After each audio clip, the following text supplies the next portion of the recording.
প্রশংসা স্তুতি গুণগান গুণকীর্তন একমাত্র সে মহান রবির নিকটে, যিনি তার অত্যন্ত মেহেরবানিতে তার দিন ইসলাম জানা বুঝা আমল উদ্দেশ্যে আজকে পবিত্রতম জুমার দিনে আমরা মসজিদে উপস্থিত হতে পেরেছি। আমরা সেই রবের নিকটে শুকরিয়া আদায় করব। সকলে বলি আলহামদুলিল্লাহ।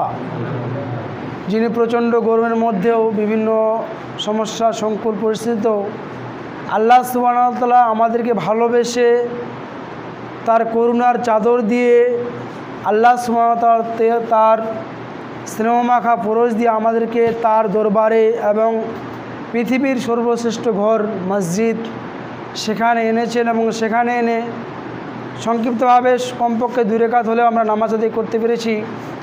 আমরা সেই রবের নিকটে আরও একবার অন্তরস্থল থেকে শুকরিয়া আদায় করি। সকলে বলি আলহামদুলিল্লাহ। তারপরে পৃথিবীর সর্বশেষ এবং চূড়ান্ত নবী মুহাম্মদ রাসূলুল্লাহ সকলে বলি সাল্লাল্লাহু আলাইহি সাল্লাম, তিনার উপরে শতকোটি শান্তি দ্বারা বর্ষিত হোক। আল্লাহুম্মা সাল্লি আলাইহি ওয়া আল্লাহুম্মা বারিক আলাইহি। যারা একটু মাথাটাকে নিচু করেছেন একটু উঁচু করুন, কারণ এই যে 20-25 মিনিট বা আধা ঘন্টা আলোচনা হবে, এই আলোচনাটাকে মনোযোগ দিয়ে শুনতে হবে। কেন বলেন দেখি শুনতে হবে? কারণ হচ্ছে যে এই যে আমরা জোহরে কয় রাকাত ফরজ পড়ি, 4 রাকাত, তো আজকে জুমার দিনে 2 রাকাত কেন পড়ি? কারণ এই যে আমরা খুতবা শুনছি, এটা একটা ইবাদত। মানে নামাজ 2 রাকাত কমে গেছে, এর কারণ হচ্ছে যে এই যে খুতবা শুনছি, এই খুতবাটা হচ্ছে একটা ইবাদত। অর্থাৎ আপনার 2 রাকাত নামাজ কম করা হয়েছে যাতে আপনি মনোযোগ দিয়ে খুতবা শ্রবণ করেন। আর আমরা কি করি? খুতবা শুনতে গিয়ে মাথাটাকে নিচু করে দিয়ে পুরো ঘুমিয়ে নিলাম।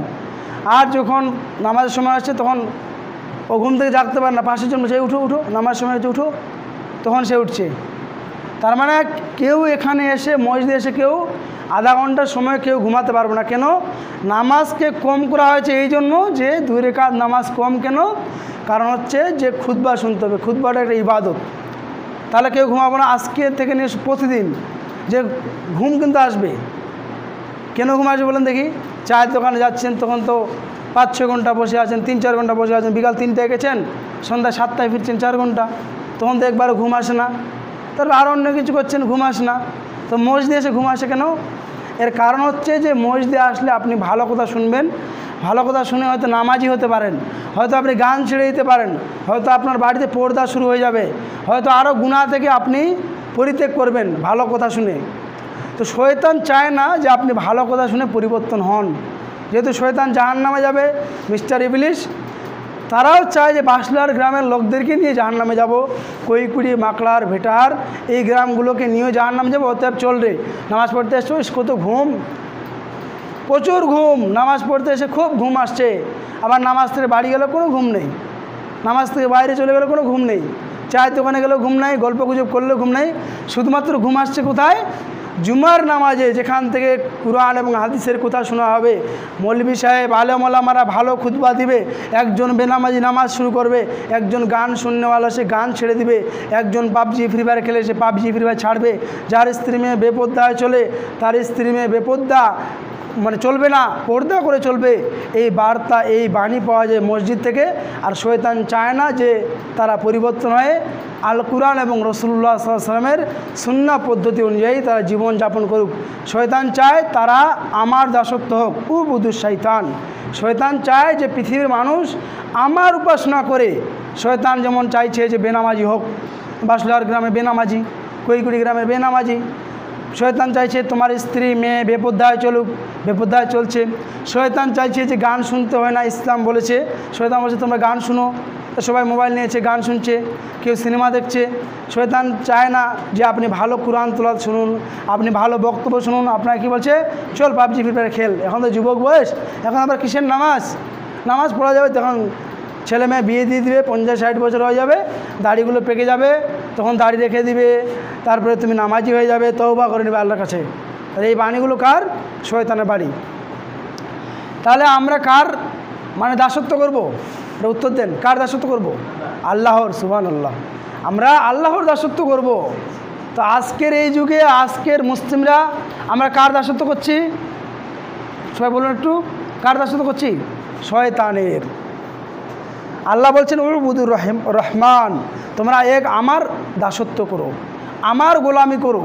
আমাকে ছাড়া পৃথিবীর কোনো শয়তানের, কোনো পীর ফকির মাজারের, আরও অন্যান্য কোনো জিনিসের, আল্লাহর কোনো সৃষ্টির তোমরা দাসত্ব করো না।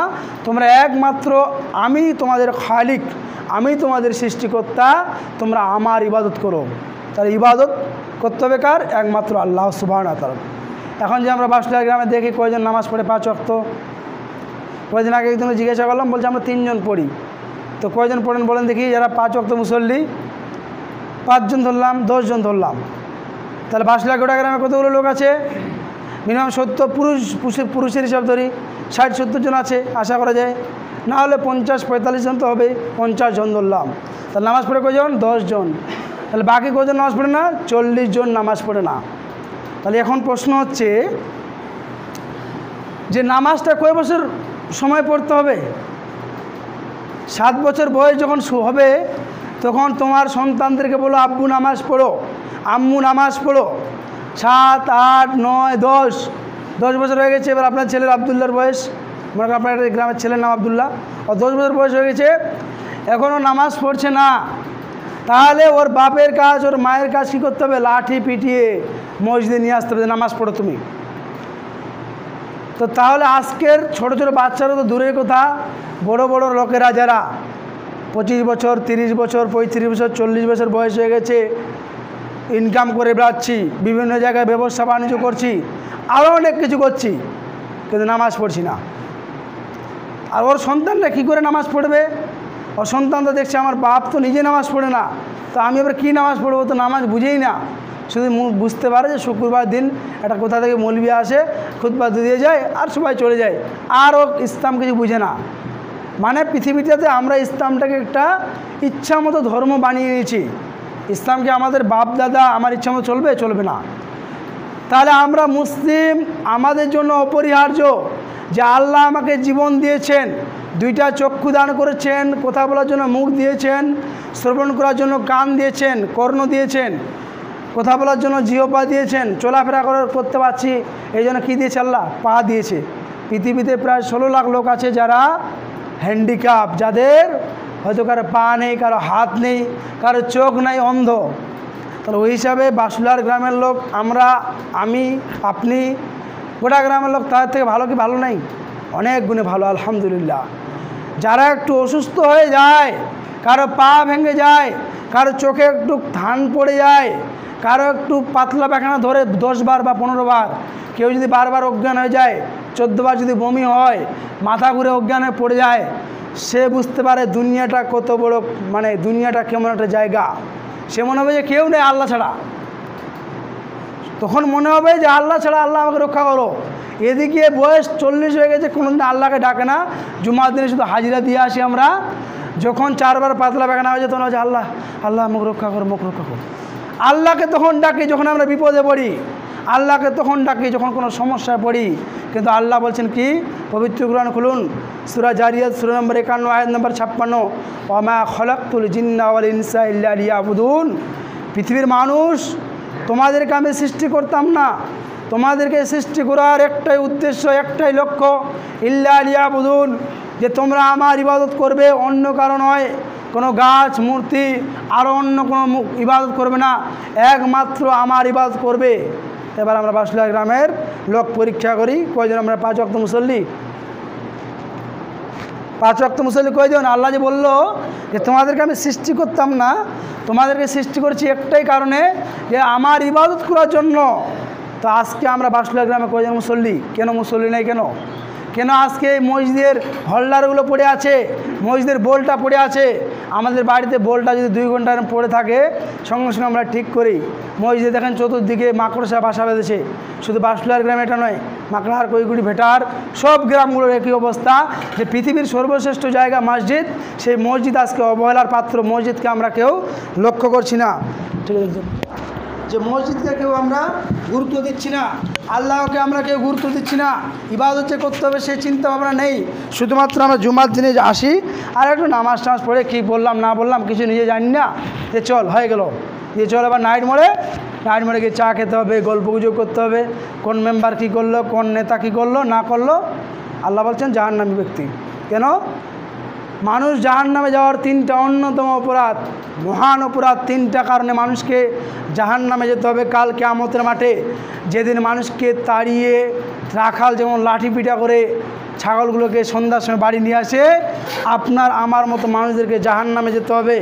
সেই সময় জাহান্নামীরা বলবে, জান্নাতীরা বলবে, কি ব্যাপার আব্দুল্লাহ, আব্দুল সত্তার, আব্দুল গাফফার, তুমি আজকে জাহান্নামে যাচ্ছ কেন?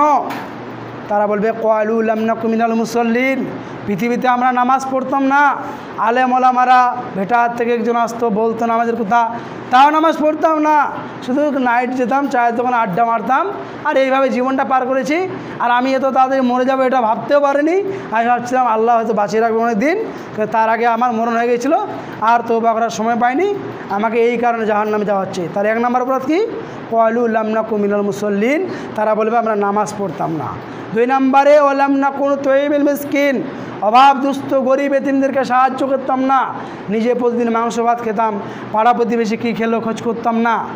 কে গরিব আছে গ্রামের, তাকে একটু সাহায্য করতে হবে, তাকে একটু সহযোগিতা করতে হবে, সহযোগিতা করতাম না, তার জন্য আমাকে জাহান্নামে আসতে হচ্ছে।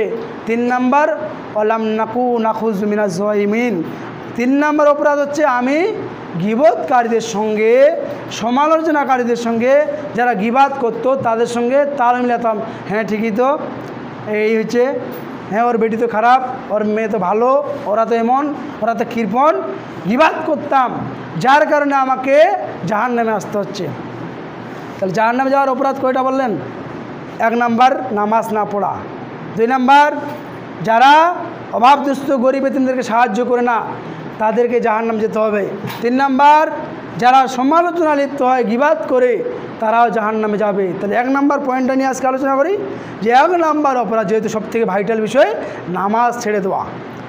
যে একটা লোক মদ খাচ্ছে, সিগারেট খাচ্ছে, রাস্তার টাকা এসছে 5 কোটি টাকা, 1 কোটি টাকা খেয়ে নিয়েছে, বিড়ি খায়, সিগারেট খায়, মদ খায়, জমিতে আইলকে একদম বাড়িয়ে বাড়িয়ে একদম দোষা নিয়ে নিয়েছে, তার থেকেও বড় অপরাধী, তার থেকে বেশি বড় গুনাহগার এই যে আপনি আমি নামাজ পড়ছি না, বাসুলার গ্রাম, মাকড়ার, কৈকুড়ি, ভেটার লোকরা যারা নামাজ পড়ে না, একজন মদখোরের থেকে বেশি অপরাধ। মদ খাওয়ার পরেও তাকে নামাজ পড়তে হবে, তাহলে কী হবে? কোনো না কোনো সময় তাকে মদ থেকে তাকে আল্লাহ ফিরিয়ে আনবে। যে তুমি নামাজ পড়ছো আবার মদ খাবে? ফ্রি ফায়ার, পাবজি খেলার থেকে বেশি অপরাধ যে নামাজ যে পড়ে না। আল্লাহ তাআলা কোনো ইবাদত যদি মানুষ ছেড়ে দে, মানে ছেড়ে দে, না ইবাদতটা করলো, মানে শুক্রবার নামাজ পড়লেন না, বা মানে কুরবানি করলেন না, হজ করলেন না, জাকাত দিলেন না, দান করলেন না, আল্লাহ বলেননি সেই ব্যক্তি কাফের। আল্লাহ রাসূল বলেননি সেই ব্যক্তিরা কাফের হয়ে গেছে। কাফের মানে কি বুঝেন তো? কাফের মানে অবিশ্বাসী। মানে আমরা বললাম যে কাফের, কাফেরটা খুব শুনতে খারাপ লাগে।